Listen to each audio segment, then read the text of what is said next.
जय हिंद दोस्तों, ज्ञान सागर सिविल एकेडमी में आप सबका स्वागत। आज का हमारा टॉपिक है forest and natural vegetation in Uttar Pradesh. UP के संबंध में फॉरेस्ट की क्या दिशा या दशा है। 2023 में अभी जो लेटेस्ट फॉरेस्ट रिपोर्ट आया था उसके आधार पे हमने कुछ डेटा फैक्ट्स यहाँ पे रखे हैं। डिस्ट्रिक्ट वाइज फॉरेस्ट कवर, उसकी क्या कंडीशन है, फॉरेस्ट क्लासिफिकेशन यानी reserve forest, protected forest, unclassified forest. Next आपका types of forest distribution in Uttar Pradesh. Next आपका forest conservation, forest management, Uttar Pradesh government initiatives and scheme, उसके बारे में डिस्कशन करेंगे। फॉरेस्ट से संबंधित एक टॉपिक है आपका सोशल फॉरेस्ट्री, वो हम अगली क्लास में, नेक्स्ट क्लास में डिस्कस करेंगे। तो हम स्टार्ट करते हैं। पहले देख लें कुछ डेटा फैक्ट्स है फॉरेस्ट से संबंधित यूपी में। देखिए, India state of forest report 2021 में लास्ट टाइम पे जो डेटा आया था उसके आधार पे हमने डेटा यहाँ पे प्रस्तुत किया। 2023 जो कि अभी लेटेस्ट है यानी कि नया है, India state of forest report का जो लेटेस्ट डेटा है, नया डेटा है, वो हमारे पास 2023 का है। ठीक है, ये कौन सी रिपोर्ट थी? 18वीं यानी 18वें नंबर की रिपोर्ट है। दोनों रिपोर्ट्स को हमने यहाँ पे, दोनों के फैक्ट्स को, डेटा को यहाँ पे रखे हैं। उस हिसाब से 2021 में फॉरेस्ट कवर हमारे पास 6.20% एरिया पे था। वही 2023 में फॉरेस्ट कवर उत्तर प्रदेश में 6.24% एरिया में हो गया। तो वहां पे 0.20 यानी 20 से 24 हो गया, 0.20 से 0.24 हो गया। ठीक है ये। अच्छा, अगर हम एब्सोल्यूट टर्म में देखें, एरिया में देखें, तो 14,927 स्क्वायर किलोमीटर में जहां फॉरेस्ट फैला हुआ था 2021 में, वही 2023 में 15,045 स्क्वायर किलोमीटर में फॉरेस्ट हो गया। फॉरेस्ट के बाद नेक्स्ट है आपका ट्री कवर। ठीक है, ट्री कवर के हिसाब से 3.53% ट्री कवर था 2021 में, वो अब 3.72% हो गया 2023 में। ठीक है, तो 0.53, 0.72। ठीक है, इस तरह से इसमें भी ग्रोथ हुआ है। तो जनरल फॉरेस्ट कवर और ट्री कवर दोनों में 2021 के कंपैरिजन में 23 में काफी ग्रोथ हो गई, वृद्धि हुई। ठीक, एब्सोल्यूट टर्म में देखें अगर, तो 2021 में ट्री कवर 8,510 था, 10 स्क्वायर किलोमीटर में था फैला हुआ, वही 8,950 स्क्वायर किलोमीटर में हो गया। अब दोनों को कंबाइन हम देखते हैं, total tree and forest combine यानी कि टोटल ग्रीन कवर्स, मतलब कि ट्री और फॉरेस्ट दोनों को मिला के हम देखते हैं। जहां पे 2021 में हमारे पास टोटल ट्री और फॉरेस्ट कंबाइन मिला करके 9.73% थे, वो 2023 में 9.96% हो गए। तो ट्री एंड फॉरेस्ट कवर दोनों मिला करके 2023 में 9.96% हो गए।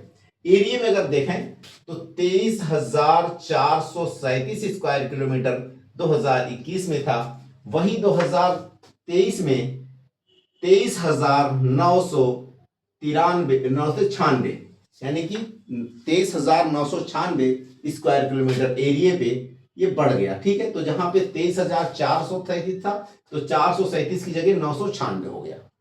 ठीक है, बाकी 23,000 तो दोनों जगह सेम है। अच्छा, नेक्स्ट आपका according to India state of forest report 2023, उसके अनुसार an increase of 559.19 square kilometre in green cover. Uttar Pradesh में ग्रीन कवर मतलब फॉरेस्ट और ट्री बोथ दोनों मिला करके लगभग, नया जो डेटा 2023 का है उसके अनुसार 559 स्क्वायर किलोमीटर एरिया पे फॉरेस्ट कवर फैल गया, बढ़ गया है। नेशनल लेवल पे अगर हम देखें 2023 फॉरेस्ट रिपोर्ट के अनुसार, नेशनल लेवल पे सबसे ज्यादा एक्सटेंशन या फॉरेस्ट कवर कहां पे बढ़ा है? छत्तीसगढ़ में। पहले नंबर पे फॉरेस्ट कवर सबसे ज्यादा कहां पे इनहेंस हुआ है, बढ़ा है? आपका छत्तीसगढ़ में। दूसरे स्थान पे उत्तर प्रदेश में, जो कि 559 स्क्वायर किलोमीटर एरिया पे फॉरेस्ट एंड ट्री बोथ मिला करके इंक्रीज हुआ है। तीसरे स्थान पे उड़ीसा में इंक्रीज हुआ है 2023 वाले डेटा के अनुसार। 23 का डेटा का मतलब 2021 का जब कंपेयर किया गया 23 में, तो उस हिसाब से हमारे पास जो ट्री या फॉरेस्ट कवर बढ़ा वो 559 स्क्वायर किलोमीटर पे ज्यादा बढ़ गया, ज्यादा एक्सटेंड हो गया। ठीक है। अच्छा, अगर हम इसको परसेंटेज में देखें तो टोटल उत्तर प्रदेश के ज्योग्राफिकल एरिया के मात्र 0.23% एक्सटेंशन हुआ है, फॉरेस्ट एंड ट्री कवर बहुत मिला करके। ठीक है। तो 2023 में उत्तर प्रदेश में forest cover 559.19 square kilometre area पे बढ़ गया है। वो अगर हम परसेंटेज में देखते उत्तर प्रदेश के टोटल ज्योग्राफिकल एरिया का, तो ये वाला जो वैल्यू है वो हो जाएगी 0.23% of total geographical area of Uttar Pradesh. Uttar Pradesh के टोटल यानी कि पूरे भौगोलिक क्षेत्र के आधार पे मात्र 0.23% ही फॉरेस्ट कवर 2023 में बढ़ा है। ठीक है। अच्छा, यूपी जो है सेकंड पोजीशन पे है पूरे इंडिया में। पहले स्थान पे कहां पे सबसे ज्यादा फॉरेस्ट कवर बढ़ा है या ग्रीन कवर बढ़ा है? आपका छत्तीसगढ़ में। दूसरे स्थान पे आपका यूपी है। तीसरे स्थान पे आपका उड़ीसा है। ठीक है। एमंग डिस्ट्रिक्ट्स ऑफ उत्तर प्रदेश, अगर डिस्ट्रिक्ट के पॉइंट ऑफ व्यू से हम देखें तो 2023 में जो फॉरेस्ट कवर बढ़ा, सबसे ज्यादा वृद्धि आपकी रिकॉर्ड की गई झांसी डिस्ट्रिक्ट में। ठीक है। दूसरे स्थान पे आपकी अमरोहा डिस्ट्रिक्ट में ये वृद्धि रिकॉर्ड की गई फॉरेस्ट कवर एरिया की या ग्रीन कवर एरिया की, जिसमें फॉरेस्ट और आपका ट्री दोनों इंक्लूड किए गए हैं। दूसरे नंबर पे अमरोहा है, पहले नंबर पे झांसी, डिस्ट्रिक्ट के पॉइंट ऑफ व्यू से। ठीक। अच्छा, नेक्स्ट हमारा क्या है? अगला कुछ डेटा फैक्ट्स और फॉरेस्ट से संबंधित है। District wise forest cover Uttar Pradesh में फॉरेस्ट कवर हम डिस्ट्रिक्ट के पॉइंट ऑफ व्यू से देखते हैं कि कहां पे फॉरेस्ट कवर सबसे ज्यादा है एरिया में, यानी एब्सोल्यूट टर्म में। उसके बाद परसेंटेज के टर्म में फॉरेस्ट कवर सबसे ज्यादा कहां पे है, और सबसे कम फॉरेस्ट कवर पहले एब्सोल्यूट टर्म में कहां पे है, और सबसे कम फॉरेस्ट कवर परसेंटेज के टर्म में। तो फर्स्ट नंबर पे हम अधिक देखेंगे कि फॉरेस्ट कवर अधिक है, अधिकतम कहां पे है? एब्सोल्यूट टर्म में। एब्सोल्यूट का मतलब कि एरिया जो एक्सटेंशन है, यानी कि साइज कह लीजिए या एब्सोल्यूट टर्म कह लीजिए। तो highest forest cover in size, सबसे ज्यादा फॉरेस्ट कहां पे फैला हुआ है आपका? अधिकतम सोनभद्रा डिस्ट्रिक्ट से। सेकंड नंबर पे फॉरेस्ट एरिया के मामले में आपका खेरी यानी लखीमपुर खीरी है। थर्ड नंबर पे आपका मिर्जापुर है। मिर्जापुर क्या है? तीसरे स्थान पे। चौथे स्थान पे आपका पीलीभीत है। ठीक है। तो सोनभद्र खीरी दूसरे स्थान पे, मिर्जापुर तीसरे स्थान पे, पीलीभीत चौथे स्थान पे। फॉरेस्ट कवर जो फैला हुआ है, ठीक है, उत्तर प्रदेश में। हाईएस्ट फॉरेस्ट परसेंटेज की अगर बात करें कि किसी पार्टिकुलर डिस्ट्रिक्ट का जो एरिया है, ज्योग्राफिकल एरिया, उसमें कितने परसेंट एरिया पे फॉरेस्ट है, ठीक है, इसके आधार पे सोनभद्रा सबसे एक स्थान पे फर्स्ट नंबर पे बना हुआ है, क्योंकि यहाँ पे लगभग 40-40% एरिया पे फॉरेस्ट है सोनभद्रा के। ठीक है। इसलिए पहले स्थान पे एरिया में भी है, एब्सोल्यूट टर्म में भी है, और आपका परसेंटेज में भी सोनभद्रा है। चंदौली आपका सोनभद्रा से मिला जुला ही डिस्ट्रिक्ट है, मिर्जापुर, चंदौली, वाराणसी। तो चंदौली दूसरे स्थान पे है परसेंटेज के मामले में, हाईएस्ट या अधिकतम फॉरेस्ट कवर के में। आपका पीलीभीत तीसरे स्थान पे है, वही दुधवा वाला और ये आपका जो ये सब बेल्ट है। मिर्जापुर ये आपका चौथे स्थान पे। ठीक है। Lowest forest cover in size, size का मतलब एब्सोल्यूट टर्म में सबसे कम फॉरेस्ट एरिया के पॉइंट ऑफ व्यू से या एब्सोल्यूट टर्म में कहां पे है। ठीक है।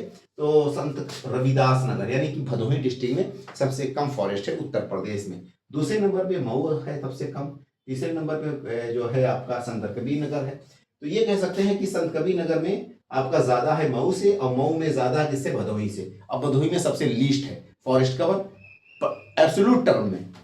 नेक्स्ट आपका lowest forest cover in percentage, percentage के पॉइंट ऑफ व्यू से अगर हम फॉरेस्ट कवर को देखते हैं तो सबसे ज्यादा आपका संत रविदास नगर है। यही संत रविदास नगर यहाँ पे सबसे कम फॉरेस्ट कवर है। ठीक है। परसेंटेज के टर्म में यहाँ पे ये दोनों में, मतलब कि एब्सोल्यूट टर्म में और परसेंटेज में, दोनों में संत रविदास मतलब भदोही डिस्ट्रिक्ट में फॉरेस्ट कवर सबसे कम है। ठीक है। मैनपुरी ये आपका कुछ ज्यादा है इससे, संत रविदास से, और देवरिया में थोड़ा मैनपुरी से भी ज्यादा है परसेंटेज में, मऊ में देवरिया से भी ज्यादा है। ठीक है। अच्छा, standard classification of forest in state. State मतलब उत्तर प्रदेश। उत्तर प्रदेश में हम फॉरेस्ट को कितने भागों में विभाजित कर सकते हैं, क्लासिफाई कर सकते हैं। ठीक है। दैट फॉलोड अक्रॉस इंडिया, वो पैमाना जो पूरे भारत भर में यूज किया जाता हो, उस पैमाने के आधार पे हम सेम पैमाना अप्लाई करें तो उत्तर प्रदेश के जो फॉरेस्ट हैं उनको कितने टाइप्स में या कितने ग्रुप में हम विभाजित कर सकते हैं। तो हमने यहाँ पे टोटल 4 ग्रुप में उत्तर प्रदेश के फॉरेस्ट को कैटेगराइज किया है। नंबर 1 क्या आपका रिजर्व फॉरेस्ट है, दूसरे नंबर में प्रोटेक्टेड फॉरेस्ट है, और तीसरे नंबर पे अनक्लासिफाइड फॉरेस्ट है, और चौथे नंबर पे रूरल फॉरेस्ट या कम्युनिटी फॉरेस्ट, ठीक है, जिसको विलेज फॉरेस्ट भी कहते हैं। इंडिया लेवल पे भी फॉरेस्ट को आमतौर से यूजुअली यही जो पैटर्न है यही है, ऐसे ही क्लासीफाई किया जाता है नेशनल लेवल पे भी, और उसी पैमाने पे हमने स्टेट स्तर पे भी फॉरेस्ट को क्लासीफाई किया या कैटेगराइज किया है।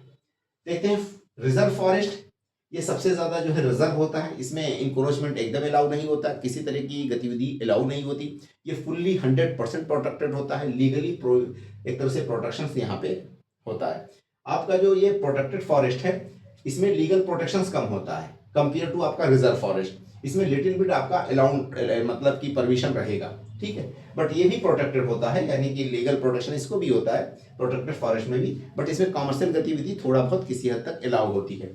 आपका नेक्स्ट है अनक्लासिफाइड फॉरेस्ट, ठीक है, उसके बाद रूरल फॉरेस्ट या community forest.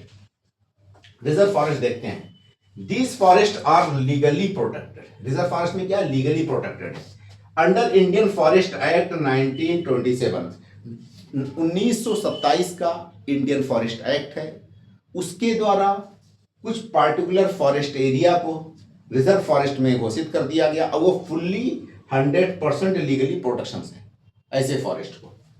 Manage for purpose of conservation, mainly इसका पर्पस क्या है, कंजर्वेशन करना, उसको प्रोटेक्ट करना, उसको बचाना, ठीक है, लॉस ना होने पाए, डिस्ट्रॉय ना होने पाए, डिस्टर्ब ना होने पाए फाउना फ्लोरा जो भी फॉरेस्ट के हैं।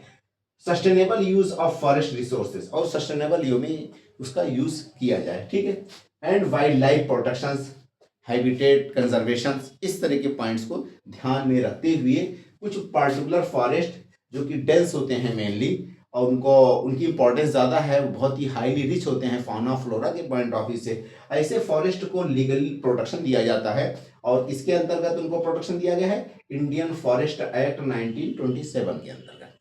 नेक्स्ट कैटेगरी आपका प्रोटेक्टेड फॉरेस्ट में आता है managed by ecological protection, manage for ecological, इसमें भी मतलब मकसद तो वही है जो यहाँ पे पर्पस था, आपका उद्देश्य सेम उद्देश्य यहाँ पे भी है, वही ये है कि इकोलॉजी को प्रोटेक्शन करना, सॉयल कंजर्वेशन, आपका सॉयल जो इरोजन है उसको रोकना, वाटर है ना, इस तरह की समस्याओं के समाधान के लिए इसको पे भी फोकस किया जाता है। इसमें भी अदर इन्वायरमेंटल सर्विसेज उस पर भी ध्यान रखा जाता है, ठीक है, but not have as much legal protection as reserve forest, ये भी लीगल प्रोटेक्टेड है बट उतना हाई लेवल पे इंटेंस प्रोटेक्शन नहीं है प्रोटेक्टेड फॉरेस्ट में जितना कि रिजर्व फॉरेस्ट। रिजर्व फॉरेस्ट तो बहुत एक्सट्रीम लेवल पे प्रोटेक्शन होता है, ठीक है, लीगली।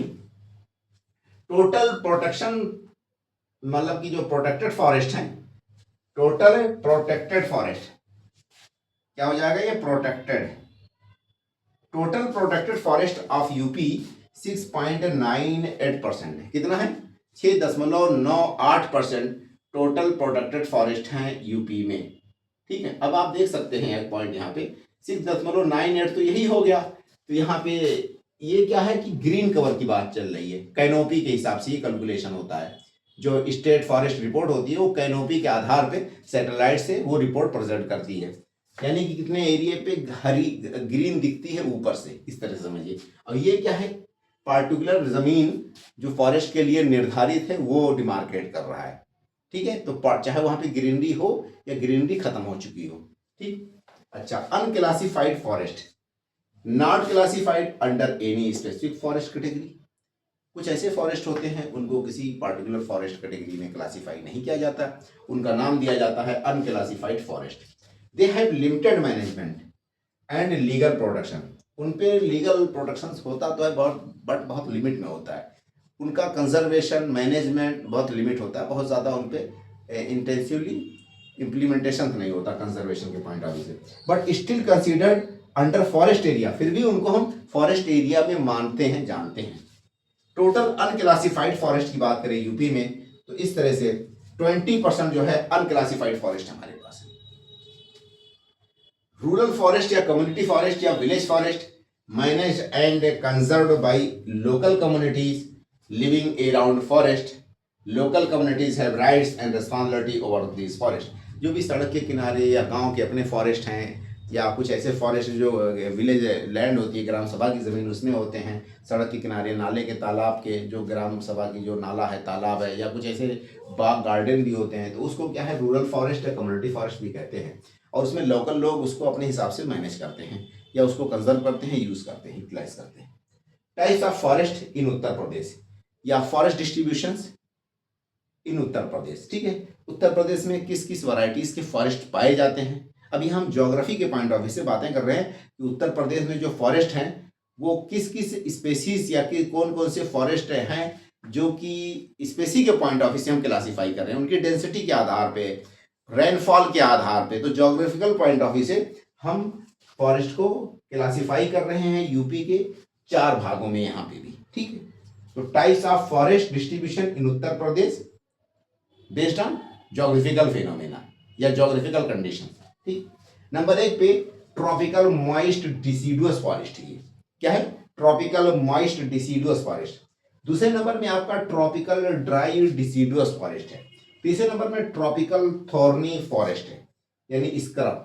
चौथे नंबर में आपका रिपेरियन वेजिटेशंस या riparian trees, plants, scrubs, grasses. ठीक है, जो tropical moist deciduous forest, tropical dry deciduous forest, इन दोनों में एक अंतर तो यहाँ पे मॉइस्ट लगा हुआ है, यहाँ पे ड्राई लगा हुआ है। दोनों में क्या अंतर है? मॉइस्ट का और ड्राई का। मॉइस्ट से तात्पर्य क्या है कि जहाँ पे रेनफॉल 100 सेंटीमीटर से 150 सेंटीमीटर तक होती है उसको मॉइस्ट, ठीक है, फॉरेस्ट कहा जाएगा। ड्राई का मतलब कि 70 से लेकर के 100 सेंटीमीटर तक अगर रेनफॉल होती है तो उसको ड्राई कहा जाता है। इसीलिए मैंने यहाँ पे मॉइस्ट वाले में मेंशन किया कि रेनफॉल 100 से लेकर के 150 सेंटीमीटर होती है मॉइस्ट वाले में। ठीक है, ड्राई डिसीडुअस कहीं लिखा रहेगा तो इसमें रेनफॉल आप जान लीजिए 70 से लेकर के 100 सेंटीमीटर। तो यहाँ पे देखिए 70 से लेकर के 100 है और इस वाली कंडीशन में 100 से लेकर के 150 सेंटीमीटर। इसी हिसाब से पेड़ की हाइट, डेंसिटी फॉरेस्ट की, स्पेसीज जो ट्रीज की हैं, ग्रॉसेस, वो सब इसी आधार पे ही डिजाइन हो जाएंगी ऑटोमेटिक। ठीक है, इसी आधार पे ही होंगी क्योंकि रेनफॉल यहाँ पे देखिए ज़्यादा है। अब एरिया की बात करें, एक मोटा मोटा मैं आपको एक लाइन डिमार्केट कर देता हूँ। जो लखनऊ है, लखनऊ के ईस्ट में जो भी एरियाज हैं वहाँ पे 100 सेंटीमीटर से ज़्यादा बारिश होती है। लखनऊ से जैसे आप वेस्ट की तरफ मूव करेंगे तो रेनफॉल आपका 100 सेंटीमीटर से कम होने लगेगा। तो लखनऊ में रेनफॉल कितनी होती है आप ऐसे याद कर लीजिए दिमाग में। लखनऊ में रेनफॉल आपका 100 सेंटीमीटर होती है। अब लखनऊ के आप वेस्ट में जाएंगे यानी मेरठ साइड में जाएंगे, दिल्ली में जाएंगे, तो जैसे लखनऊ से आगे चलेंगे वेस्ट की तरफ, दिल्ली या मेरठ के लिए, आपको रेनफॉल कम होता चला जाएगा। तो इससे क्या इन्फ्लुएंस आप ड्रॉ कर सकते हैं कि लखनऊ के वेस्ट में जो एरियाज हैं वहां पे आपको ड्राई डिसीडुअस फॉरेस्ट मिलेगा। लखनऊ के ईस्ट में जो एरियाज हैं जहां 100 सेंटीमीटर से ज्यादा बारिश है उन एरियाज में मॉइस्ट डिसीडुअस फॉरेस्ट मिलेगा। एक तो ये हो गया अंतर दोनों में। दूसरा अंतर, डिसीडुअस कहीं पे लग जाए तो उसका एक मतलब ये होता पतझड़ वाली कंडीशन हो, यानी कि वो स्पेसीज इन फॉरेस्ट में पाए जाएंगे जो पानी की कमी के कारण साल में किसी एक बार में पेड़ सारा पत्ता गिरा दे, उसको क्या कहते हैं? डिसीडुअस फॉरेस्ट। तो ये भी पेड़ है, इसके भी सारे के सारे ऐसे डिसीडुअस टाइप, इसके भी डिसीडुअस टाइप है। और यहाँ पे मॉइस्ट और ड्राई में अंतर क्या हो गया? रेनफॉल का अंतर हो गया। ठीक है, अच्छा, डिसीडुअस में कोई भी पेड़ स्पेसीज वही इंक्लूड किया जाता है जिस पेड़ के सारे पत्ते साल में कम से कम एक बार, वो सारे पत्ते एक बार एक साथ ही ड्रॉप कर देते हैं। उस फॉरेस्ट को या ट्री को डिसीडुअस फॉरेस्ट या डिसीडुअस ट्री कहा जाता है। अब देखते हैं, ये इतना समझने के लिए काफी है। नेक्स्ट आपका यह ट्रॉपिकल। ट्रॉपिकल का मतलब जो ट्रॉपिकल एरियाज में लोकेटेड हो। ट्रॉपिकल एरिया का इन्फ्लुएंस लगभग 30 लैटिट्यूड्स नॉर्थ या साउथ में, उसको क्या कहा जाता है? ट्रॉपिक। अच्छा, ट्रॉपिकल एरियाज। उत्तर प्रदेश का एक्सटेंशन मैक्सिमम नॉर्थ में एक्सटेंशन कहां तक है? सहारनपुर तक है। तो सहारनपुर कितने उस पे है? 31 लैटिट्यूड पे सहारनपुर एक्सटेंशन है। ठीक है, तो इस तरह से हमारे पास ये जो भी फॉरेस्ट होंगे सारे के सारे ट्रॉपिकल फॉरेस्ट होंगे, इसलिए यहाँ पे ट्रॉपिकल वर्ड लिखा गया। तो ट्रॉपिकल क्यों लिखा गया, मॉइस्ट क्यों लिखा गया, डिसीडुअस। मॉइस्ट का मतलब कि रेनफॉल के आधार पे, आपका डिसीडुअस का मतलब कि कोई भी पेड़ वही इंक्लूड किया जाएगा जो अपना पत्ता साल में एक बार कंप्लीटली वो झड़ करके निकाल दे, पत्ता सारा गिर जाए, ठीक है, उसको डिसीडुअस कहते हैं। अब देखिए, tropical moist deciduous forest found in Terai and Bhabar areas. Terai और भाभर एरियाज में ट्रॉपिकल मॉइस्ट डिसीडुअस पाया जाता है। अब कमाल की बात यह है कि जो ये भाभर और तराई का बेल्ट है वो हिमालय के किनारे किनारे आपका फैला हुआ कहाँ तक, सहारनपुर तक, ठीक है, बिजनौर, सहारनपुर, रामपुर। तो इसका मतलब कि ट्रॉपिकल मॉइस्ट डिसीडुअस हिमालय के किनारे किनारे, चाहे वो वेस्ट यूपी का इलाका हो चाहे वो ईस्ट यूपी का इलाका हो, ठीक है। तो यानी वेस्ट यूपी में ओनली उन एरिया से पाया जाता है जो वेस्ट यूपी के एरियाज तराई या भाबर में आते हैं। जैसे तराई और भाबर को छोड़ेंगे आप वेस्ट यूपी के एरियाज, वहां पे मॉइस्ट ये वाला डिसीडुअस फॉरेस्ट नहीं पाया जाएगा। ओनली कहां पाया जाएगा, वेस्ट यूपी में, जो तराई और भाबर में एरियाज पड़ते हैं, नंबर 1 पे। अच्छा, दूसरे नंबर में ईस्ट यूपी मैंने मेंशन किया। तो ईस्ट यूपी का मतलब कि जो आपका रेनफॉल लखनऊ 100 सेंटीमीटर होती है, तो लखनऊ से जैसे आप ईस्ट में जाएंगे तो ज्यादा रेनफॉल होती है, यानी 100 से ज्यादा होने लगती है, ठीक है।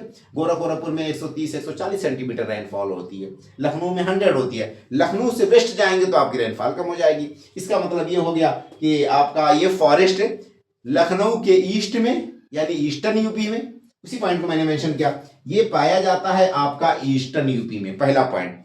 दूसरा पॉइंट क्या है, तराई और भाबर का जो एक्सटेंशन है हिमालय फुट हिल के किनारे नॉर्थ में, उसके किनारे किनारे भी ये फॉरेस्ट पाया जाता है, ठीक। जितने भी आपके जैसे अमनगढ़ वाइल्ड लाइफ सेंचुरी, ये आपका बिजनौर जोन में पड़ता है, वहां भी यही फॉरेस्ट है, ट्रॉपिकल मॉइस्ट डिसीडुअस है। आपका पीलीभीत में जो टाइगर रिजर्व है वो ट्रॉपिकल मॉइस्ट डिसीडुअस फॉरेस्ट है। दुधवा उसी के जस्ट बगल में है ईस्ट में, वो आपका मॉइस्ट डिसीडुअस फॉरेस्ट है। कटरनिया घाट जस्ट दुधवा के आगे जाएंगे, दुधवा कहाँ पे, लखीमपुर खीरी में, और लखीमपुर खीरी के और पूरब में जाएंगे तो आपको कटरनिया घाट पड़ेगा। तो ये सब कहाँ पे है, तराई और भाबर एरियाज में। तो तराई और भाबर में अगर आप फॉरेस्ट के पॉइंट ऑफ व्यू से बात करें तो एक बंदा वेस्ट में खड़ा हुआ है, यानी सहारनपुर में या बिजनौर में, और वो पूरब की तरफ जा रहा है हिमालय के किनारे किनारे, ठीक है, तराई और भाबर एरियाज में। तो पहले नंबर पे अमनगढ़ फॉरेस्ट पड़ेगा, है नहीं। उसके बाद और आगे जाएगा तो उसको ये पीलीभीत का टाइगर रिजर्व पड़ जाएगा, ये भी ट्रॉपिकल डिसीडुअस है। उसके बाद और आगे गया वो ईस्ट की तरफ, पूरब की तरफ गया तो उसको क्या, दुधवा फॉरेस्ट पड़ेगा, जो कि लखीमपुर उसमें पड़ता है, डिस्ट्रिक्ट में पड़ता है। लखीमपुर के आगे और जाएगा तो बहराइच में सेम वही सीक्वेंस है, ठीक है। कटरनिया घाट का वाइल्ड लाइफ सेंचुरी पड़ेगा या फॉरेस्ट पड़ेगा, ठीक है। उसके बाद और आगे जाएगा तो बलरामपुर श्रावस्ती पड़ जाएगा डिस्ट्रिक्ट पूरब में, तो वहां पे कौन सा फॉरेस्ट पड़ेगा, वहां पे सुहेल देव रेंज का फॉरेस्ट पड़ेगा। उसके बाद और आगे जाएगा तो सिद्धार्थनगर में फॉरेस्ट नहीं है, मतलब है लेकिन दूसरे एरियाज में। सिद्धार्थनगर के बाद जो आपका महाराजगंज डिस्ट्रिक्ट है वहां पे भी सेम यही सुहेल देव का एक्सटेंशन क्या कहलाता है, सोहरी बरगवा। और सोहरी बरगवा से आप और आगे जाएंगे, बिहार में एंटर आ जाएंगे तो महाराजगंज के अगला स्टॉपेज क्या पड़ेगा आपका, बिहार आ जाएगा। बिहार का जो चंपारण डिस्ट्रिक्ट है ना, सिवान, चंपारण, तो इन एरियाज में आपने देखा होगा वाल्मीकि टाइगर रिजर्व पड़ता है, वो भी उसी का एक्सटेंशन है। तो पूरी पट्टी पे हिमालय के आपको यहां से जिम कॉर्बेट कहां पड़ता है, ये उत्तराखंड में नैनीताल डिस्ट्रिक्ट या आपका हल्द्वानी डिस्ट्रिक्ट में है, ठीक है। रामनगर, दून, इन सब एरियाज में जिम कॉर्बेट पड़ता है, जो कि मुरादाबाद, रामपुर के जस्ट ऊपर है। ये भी वही बेल्ट है जिम कॉर्बेट वाला, और उसी का एक्सटेंशन उत्तर प्रदेश में क्या कहलाता है, अमनगढ़ फॉरेस्ट या अमनगढ़ वाइल्ड लाइफ सेंचुरी, या अमनगढ़ जो है टाइगर रिजर्व भी कहीं पे लिखा रहता है, कहीं अमनगढ़ आपका एलिफेंट रिजर्व भी है, ठीक है। तो वहां से लेकर के कहां तक, बिहार के वाल्मीकि फॉरेस्ट या वाल्मीकि टाइगर रिजर्व तक पूरी पट्टी क्या है, यही फॉरेस्ट है, ट्रॉपिकल मॉइस्ट डिसीडुअस फॉरेस्ट है। और इस फॉरेस्ट में क्या है, 3 लेयर्स होते हैं कैनोपी के, यानी कि जो पेड़ होते हैं उसके 3 लेयर होते हैं। बहुत ज्यादा डेंस नहीं होता, लेकिन मिडिल या मीडियम डेंस होता है इस फॉरेस्ट में। अच्छा, अब आगे चलते हैं। कहीं कहीं पे वाइल्ड लाइफ भी है, कहीं कहीं पे जैसे कि आपका कैट फैमिली के वाइल्ड लाइफ इसमें पाए जाते हैं। ठीक है, देखिए, तो ये तो एरिया हो गया।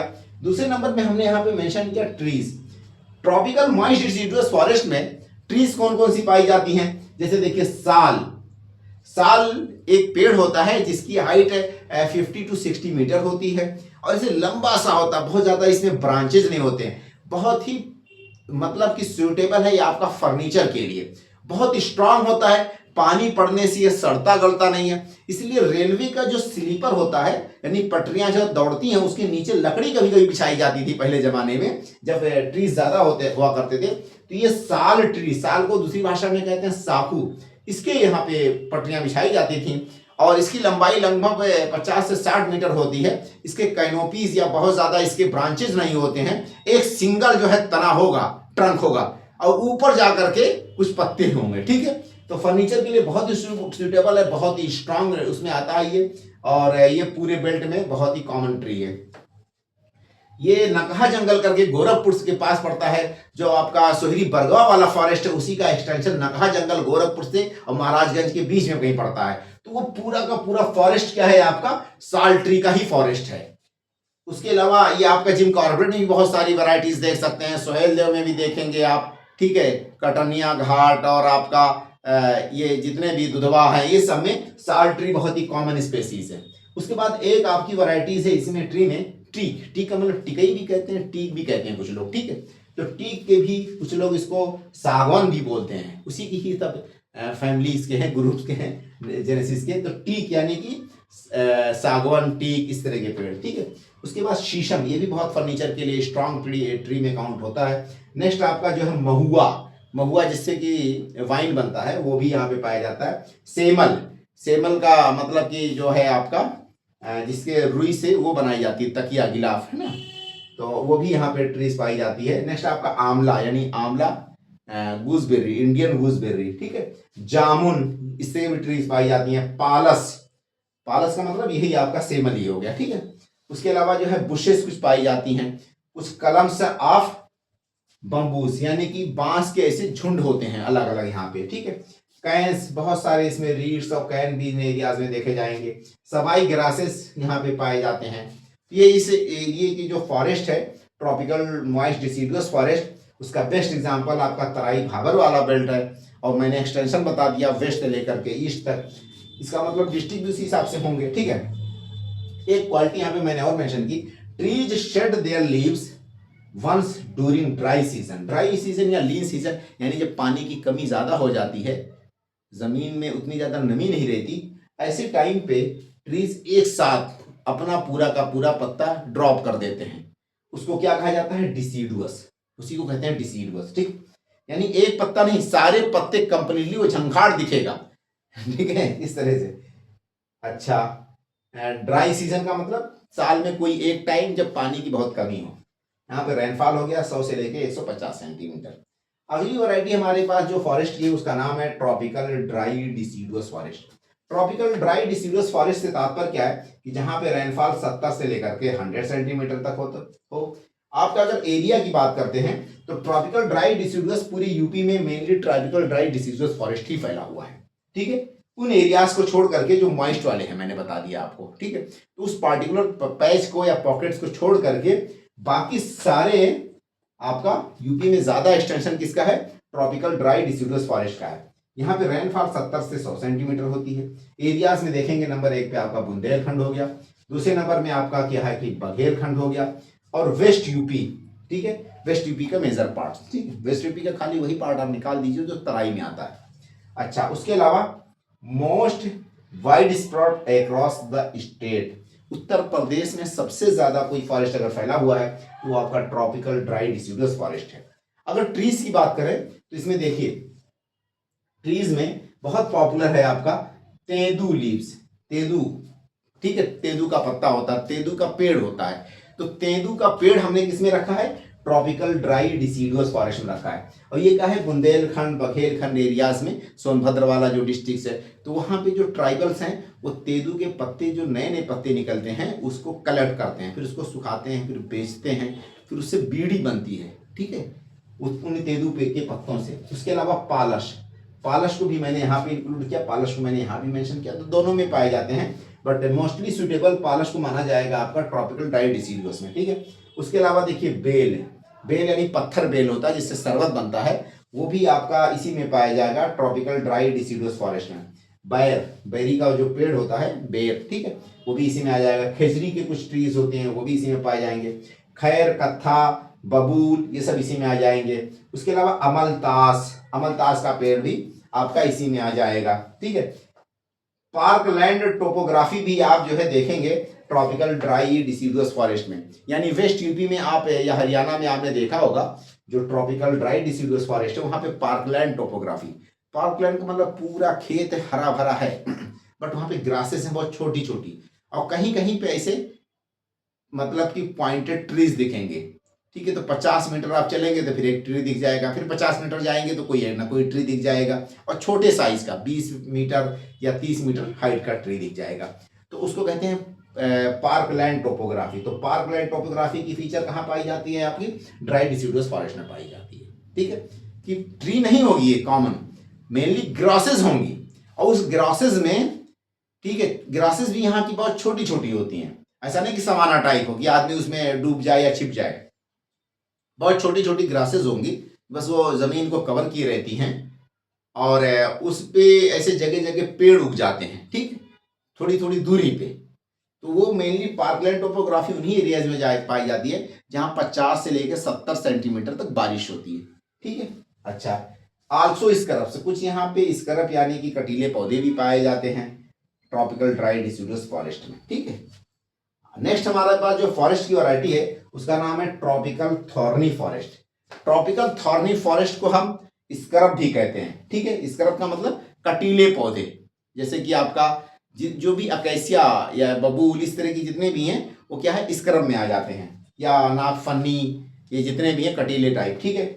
अच्छा, in southern parts of Uttar Pradesh, mainly ये ट्रॉपिकल थॉर्नी फॉरेस्ट उत्तर प्रदेश के सदर्न पार्ट में पाए जाते हैं, जहां पे रेनफॉल आपका 50 से लेकर के 75 सेंटीमीटर होता है, वहां पे ट्रॉपिकल थॉर्नी फॉरेस्ट पाए जाते हैं। तो ट्रॉपिकल थॉर्नी फॉरेस्ट कहां पाए जाते हैं, 50 से लेकर के 70 सेंटीमीटर या 75 सेंटीमीटर तक रेनफॉल। ट्रॉपिकल ड्राई डिसीडुअस 70 से लेकर के 100 है, आपका ट्रॉपिकल मॉइस्ट डिसीडुअस 100 से लेकर के 150, ठीक है। अच्छा, सेमी एरिड एरियाज में मेनली ये पाया जाता है क्योंकि यहाँ पे रेनफॉल आपका कम होता है, रेनफॉल जो कि 50 से 75 ही है। Forest with thorny bushes, thorny bushes मतलब कि ऐसे बंचेज होते हैं और वो कटीले टाइप पौधे होते हैं, ठीक है, are found here. Grass and shrubs are prominent, इन एरियाज में आप देखेंगे जो ट्रॉपिकल थॉर्नी फॉरेस्ट है, जिसमें मथुरा, आगरा, इटावा और बुंदेलखंड, इसके बहुत सारे डिस्ट्रिक्ट है ना, उन एरियाज में क्या है, ट्रॉपिकल थॉर्नी फॉरेस्ट है, क्योंकि वहां पे रेनफॉल कितना होता है, 50 से लेकर के 70 सेंटीमीटर रेनफॉल होता है। मैंने जो एग्रो क्लाइमेटिक जोन पढ़ा था तो उसमें 66 सेंटीमीटर रेनफॉल पड़ा था, है ना, आगरा मथुरा के लिए। तो वही चीज़ है, यहाँ 50 से 75 उसी में आ जाएगा, ठीक। तो ट्रॉपिकल थॉर्नी फॉरेस्ट देखिए, ग्रासेस, शराब्स, स्क्रब्स, इस तरह की कैरेक्टर्स होती हैं यहाँ पे वेजिटेशन की। अगर ट्रीज की बात करें इन एरियाज में, तो देखिए ढाक एक ट्री यहाँ की कॉमन है, बबूल, अकेसिया ग्रुप की जितनी भी ट्रीज हैं, अकेसिया, चिरौंजी मतलब एक ट्री है, वो भी यही वैरायटीज की आती है। अब देखिए डिस्ट्रिक्ट्स की अगर बात करें तो देखिए आगरा, मथुरा तो बहुत प्रोमिनेंट हो गया, उसके अलावा इटावा, झांसी, जालौन, बांदा, ललितपुर, ठीक है। जो सोनभद्र या मिर्जापुर वाला डिस्ट्रिक्ट है वहां पे रेनफॉल आपका लगभग 100 सेंटीमीटर 110-120 के आसपास होता है, ठीक है, इसलिए उन एरियाज को माइनस कर दीजिए। बाकी बुंदेलखंड का, आगरा मथुरा वाले साइड में जो बुंदेलखंड यानी कि ग्वालियर वाला जो बेल्ट है, उस एरियाज में आप जाएंगे तो वहां पे रेनफॉल कितना हो रहा है आपका, 50 से लेकर के 75 सेंटीमीटर तक रेनफॉल हो रहा है, और वहां पे स्क्रब, शरब्स और ग्रासेस, थॉर्नी बुशेस और ये बबूल, चिरौंजी, अकेसिया, इस तरह के ट्रीज पाए जाते हैं, ठीक है। देखिए नेक्स्ट हमारा क्या है कि रिपेरियन वेजिटेशंस। रिपेरियन वेजिटेशंस के तात्पर्य क्या है कि जहाँ पे पानी जम जाता हो, जो दलदली ज़मीन हो, जहाँ पे साल में अक्सर पानी का जमाव होता हो, उन एरियाज़ में कुछ एक्वाटिक प्लांट्स उग जाते हैं, ठीक है, और वहाँ की लोकल कंडीशंस को अडॉप्ट कर लेते हैं, उनको हम कहते हैं रिपेरियन वेजिटेशन, ठीक है। तो देखिए all along river banks, river bank के किनारे जो भी है वेजिटेशन, उसके अलावा स्ट्रीम्स यानी कि नाले, चैनल्स टाइप जो भी है, लेक्स यानी कि झीलें, adapted to moist aquatic condition. Moist aquatic condition का मतलब कि जो नमी को बहुत आसानी से अडॉप्ट कर लेते हैं और बिना नमी के वहाँ पे परमानेंट नमी रहती ही रहती है, ठीक है। जैसे कि देखिए bamboo, reads, gross, aquatic plants वगैरह, ठीक है, वो वहाँ पे पाए जाते हैं।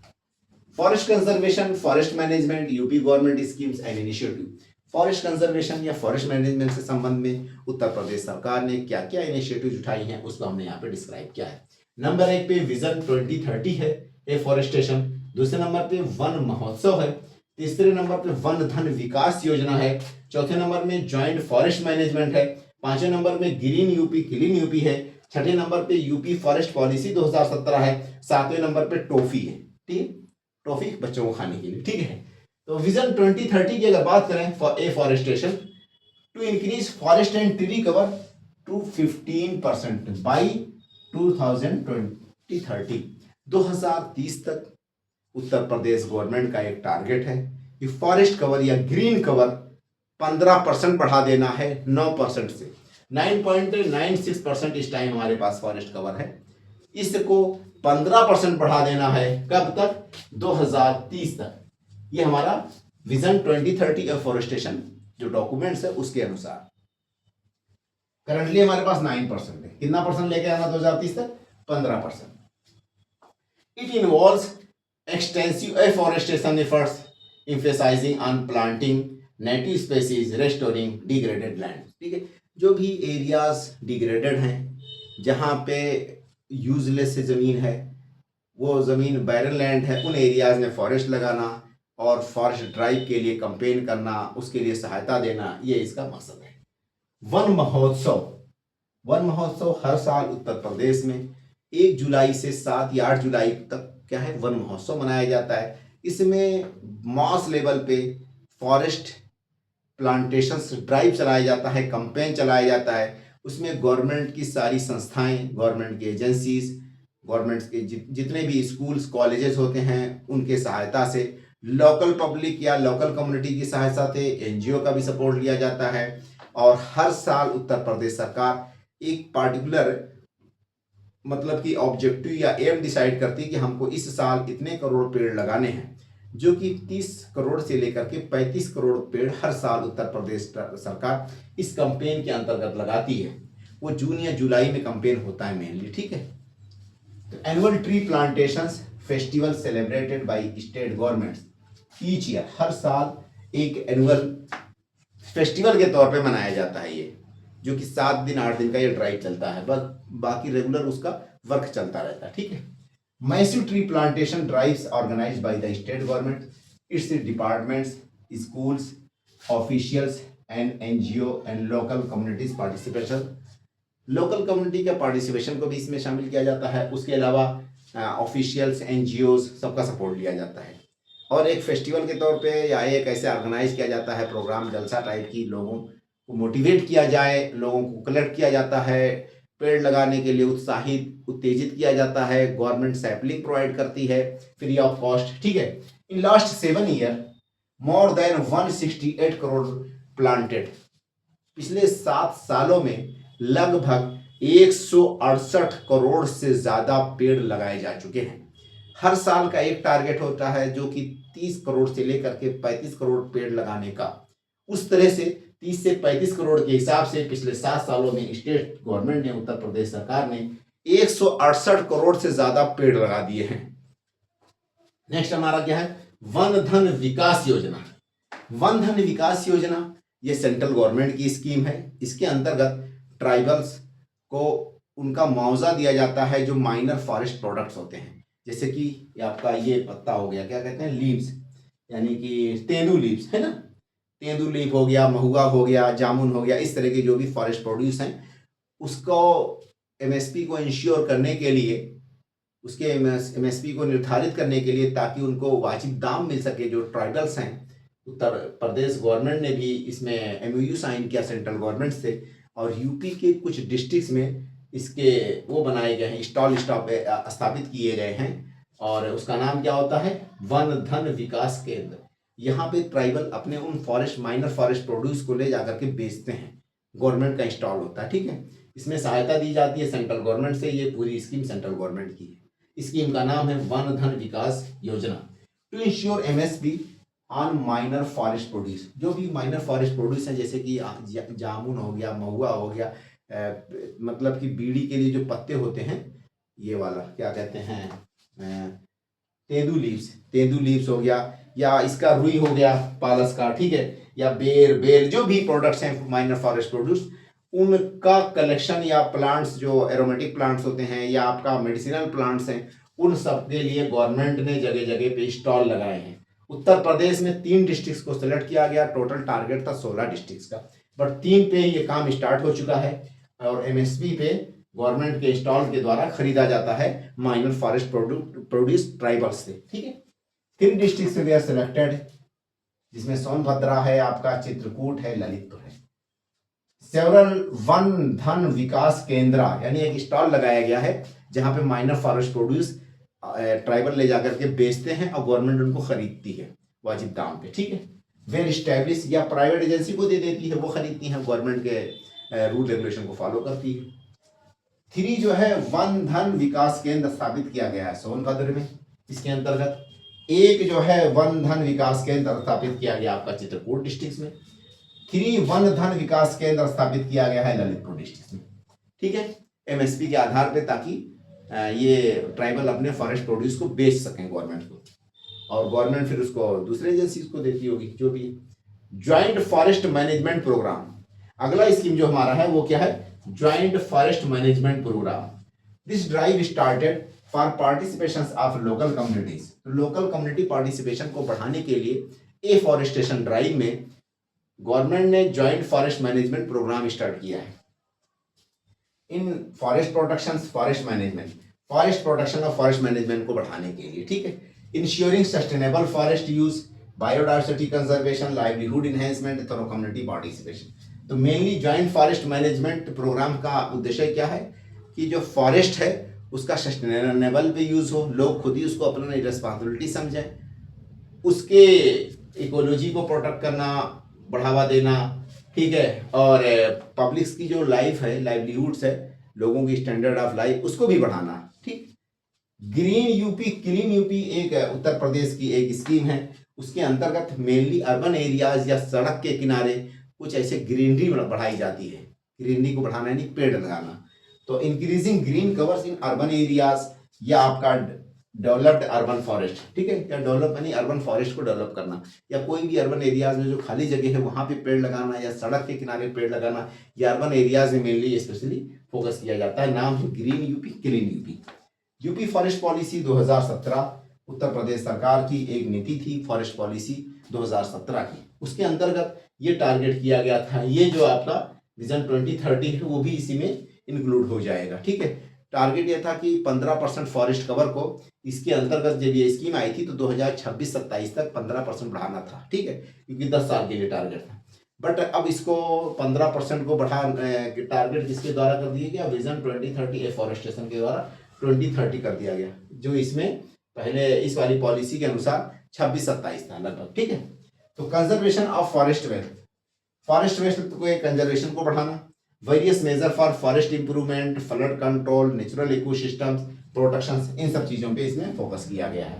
नेक्स्ट आपका जो है कम्युनिटी पार्टिसिपेशन को बढ़ाना in forest conservation, forest management and utilization to raise living standard, ठीक है, इन सब चीज़ों पे फोकस किया गया था। नेक्स्ट आपका जो है ecological protection, pollution control, natural and manmade disaster management, wild life conservation and man animal conflicts वगैरह समस्याओं को कम करना, ठीक है। ये यूपी फॉरेस्ट पॉलिसी 2017 की नीति का अंश है। नेक्स्ट आपका टॉफी करके एक स्कीम लाई गई है जो कि बहुत ही इंपॉर्टेंट स्कीम है। ये जो सोशल फॉरेस्ट्री होता है, सोशल फॉरेस्ट्री से संबंधित ये टॉफी स्कीम है। इसमें यूएसएड के द्वारा फंडिंग दी गई है। किसके द्वारा? यूएसएड। यूएसएड का मतलब US agency for international development. USAID का मतलब US agency, United Nations agency for international development. और उत्तर प्रदेश सरकार, गवर्नमेंट ऑफ उत्तर प्रदेश, ठीक है, इन दोनों ने एक एमओयू साइन किया है और उत्तर प्रदेश के जो फॉरेस्ट डिपार्टमेंट है उसको ये जिम्मेदारी दी गई है, department of environment forest and climate change. ये यूपी का एक डिपार्टमेंट है, department of environment forest and climate change, उसको ये जिम्मेदारी दी गई है।